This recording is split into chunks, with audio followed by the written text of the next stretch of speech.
مونږ له پکار دی چې خپل جون کې یو ویژن ولرو او د هغه ویژن د حاصلولو لپاره بیا مونږ چې کمدنو ټایم مینجمنت وکړو چې دا ویژن به مونږه څنګه حاصلو.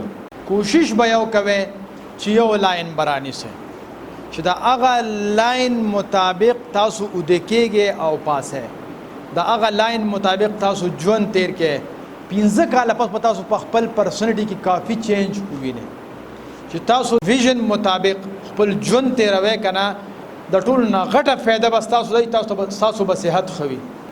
د ویژنری خلک چې څونه مو ګوري کنه آی ټینشن منشن ډیر کمی صحت به برابرۍ. دویم غټه فایده بداوي چې تاسو په لږ وخت ډیر کار کولای شئ چې کوم تاسو پیشن وي. دریم غټه فایده بداوي چې تاسو بغړې ته نه ګورئ چې لکه د چوټې ټایم شو چې تاسو پیشن وي او هغه ویژن وي نو تاسو به د چوټې تصور بنوي په کار باندې ستړي کېږي. دا سو غټه فائدې دي د دې ویژن ټریننګ. ما ډېر خلک داسې لیدي دي چې هغه په بیډ باندې پراته دي هغه د ویژن کار کوي لګیا دي. پروفیسور موري هغه چې کله د هر سنه پریوته او په بیډ باندې پریوته نو یو خپل شاګرد دی راوغوښته وی بچي اوس د ګرځېدو نه پاتې یم خو خوله مې لا کار کوي نو ته ما سره کینه زه به روزانه تا ته یو لیسن ویم د جون نه ما څه زده کړي هغه به درته ویم او هغه ته لیکه تر د مرګه پورې سحر به هغه شاګرد راته او ماښام به ته هغې نه یو پوره کتاب جوړ شو د هغه د ژوند نچوړ. یعنې د مرګ په بستره باندې ویژنري خلک کار کوي لګیا دي. داسې وي اوس تاسو نه زما دا سوال دی چې مونږ یو با مقصد ژوند تیر کړی دی تر د نن وخته پورې مونږ پوره کوشش کړی چې مونږ یو با مقصده ژوند تیر کړی دی. نو که تاسو ویلی شئ چې او ما با مقصده ژوند تیر کړی دی نو یس ولیکئ او که وایئ چې نه مو دې تیر کړی دی نو ښه په اخلاص سره نو ولیکئ. بل سوال دا دی چې آیا تاسو دا غواړئ چې د مرګ نه مخکې دا ویل شي چې او الحمدلله ما د یو مقصد لاندې ژوند تیر کړی دی. نو کو غواړئ چې د مرګ نه مخکې داسې وویل شي نو او ولیکئ او کو نه غواړئ نو نه ولیکئ. اوس یو بل کنسپټ دی فریم ورک. څونه چې ادارې دي په دنیا کې او سکسسفل روانې دي د هغې د کامیابۍ راز دا دی چې د هغې فریم ورک سټرونګ وي.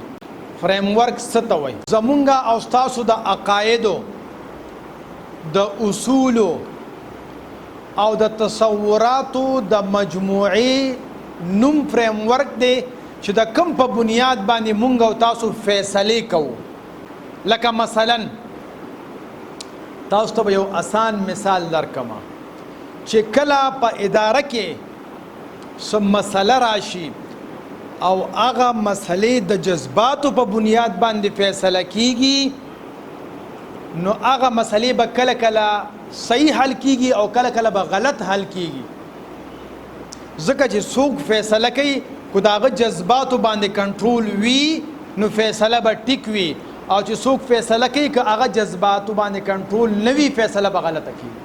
خو چې په هغه اداره او په کور کې په اصولو په تصوراتو او د عقایدو د په مجموعي یعنی فریم ورک په بنیاد باندې فیصله کیږي نو هغه فیصلې د ټیک کېدو امکانات به ډیر وي. خو هغه اداره کې هر سړی مشر وي خو هغه اصولو نه به اخوا دی خوا نه ځي نو د هغې د کامیابۍ امکانات به هم سوا وي. آسان مثال لته در کومه تاسو په دې عام روډونو باندې ډرایوینګ کوئ نو تاسو ته اوسه پورې چا ویلي چې بیلټ نه دی تړلی نو مونږ بیلټ تړو او مغه انسان مونږ بیلټ نه تړو.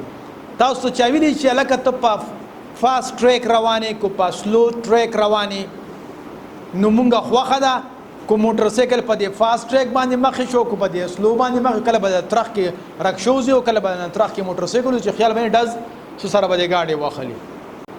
خو کو اوس دې ځای نه تاسو تقریبا 1 غنټه فاصله طے کې او د موټر وې ته ورخېږي نو آیا موټر سایکل الته پرېږدي ولی هغه جدا پاکستان دی؟ الته رکشه پرېږدي ولې هغه جدا پاکستان دی. هلته چې کوم دی ته د 120 نه ګاډې تیز کې نو پرچه دله درکوي خامخا درکوي نو ولې هغه جدا پاکستان دی. هلته خلک بیلټ تړي نو ولې هغه جدا پاکستان دی.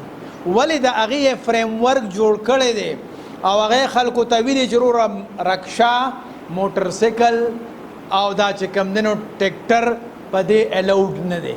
کو دې 400 ځای نو په ملکنډ دی لاړ شي او کو په دې ځي نو وروره په موټر کې به ځي فلینک کوچ کې به ځي او یا په بس کې به ځي. داسې ده. دویم اصول دا دی د فریم ورک چې یاره تاسو ځای نو ډېر تیز به هم نه ځئ او ډېر سلو به هم نه ځئ. چې ډېر سلو ځای نو په دریم لاین کې به ځئ، چې تیز ځای نو په ړومبي لاین کې به ځئ، که د هغې نه لږ کم ځای نو په من لاینز کې به ځئ. دغه پوښتانې دي چې کله موټروی ته وروخیږي نو کو تاسو سوچ کړي په دې کوسټر کې ناست یې نو د هغه دا بیلټ کار نه کوي خو دا هسې دا بیلټ داسې راته وکړي دلته یې په بل لاس باندې نیولي چې هغه کیمرې والا ته وایي چې ما بیلټ لګولی دی ځان له دوکه ورکړي خو هغه فریم ورک مني ځکه چې هغه دا ګڼي چې دغلته د اصولو په بنیاد باندې د عقایدو په بنیاد باندې یو فریم ورک جوړ شوی دی. هغه دې ته نه چې دا د ما د ترور زوی دی که د کاکا زوی دی که د ماما زوی خیر دی هلکه ته مې د ترور زوی ته ورته په چینګچي کې زه بس په موټروی باندې دا چې ته شوي دي. هغه پولیس والا هم د دې ځای وي، هغه ټریفک والا هم د دې ځای وي، هغه رکشې او چینګچي والا هم د دې ځای وي. خو وروره وي ما له کار مه ګوره، ما به ګورې د نوکرۍ نه وکاږي خو ته خامخا په چینګچي او په رکشه کې دي نو په ملکنډ باندې لاړ شو. نو هلته بیا مونږ صحیح مسلمانان او د موټرمۍ نه دې خوا سبل شانتی مسلمانان او پښتانه. معلومه دا خبره شوله چې کله یو فریم ورک جوړ شي نو هغې کې چې کوم انسانان کار کوي بس هغه په یو سکنډ کې بدل شي او هلته د اکسیډنټ چانسز کم شي که نه، هلته د خطرې کمی شي که نه، هلته انسانانو نقصانات کم شي که نه.